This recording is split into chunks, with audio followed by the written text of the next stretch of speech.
కన్యా రాశి వారికి విశ్వావసునామ సంవత్సరంలో ఆదాయం 14, వ్యయం 2, రాజపూజ్యం 6, అవమానం కూడా 6. కన్యా రాశి వారికి ఈ సంవత్సరం చాలా బాగుంటుంది.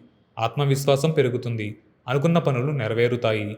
ఆదాయ మార్గాలను పెంచుకోవడంతో పాటు కీలక విషయాలలో దృఢ సంకల్పంతో అడుగులు వేస్తారు.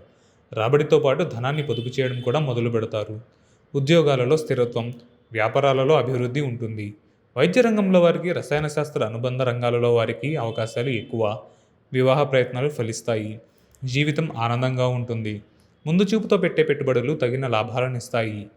కుటుంబ సభ్యుల మధ్య ఐకమత్యం, అనురాగం పెరుగుతాయి. డిసెంబర్ మాసంలో కొన్ని ఇబ్బందులు ఎదురుకావచ్చు. వాటి నుంచి బయటకు రావడానికి లలితా అమ్మవారిని పూజించాలి. వడ్డీ వ్యాపారులు అధిక లాభాలకు ఆశపడవద్దు. కళారంగంలో వారికి మంచి గుర్తింపు, పేరు ప్రతిష్టలు పెరుగుతాయి. చేతి వృత్తుల వారికి కిందటి ఏడాది కంటే బాగుంటుంది. స్థలాలు, ఇల్లు కొనాలనుకుని ఎంతో కాలంగా ప్రయత్నిస్తున్న వారు ఈ సంవత్సరంలో తమ కళ నెరవేర్చుకోగలుగుతారు. చిన్నపాటి అనారోగ్య సమస్యలు ఎదురుకావచ్చు. వైద్యనారాయణుని ప్రార్థించండి. కోర్టు కేసుల్లో అనుకూల తీర్పులు వస్తాయి.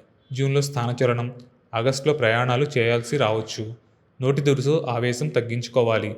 ఎదుటివారు గొడవకు దిగినా తప్పుకొని మన దారిన మనం వెళ్ళడం మంచిది అనే భావనతో ఉండాలి.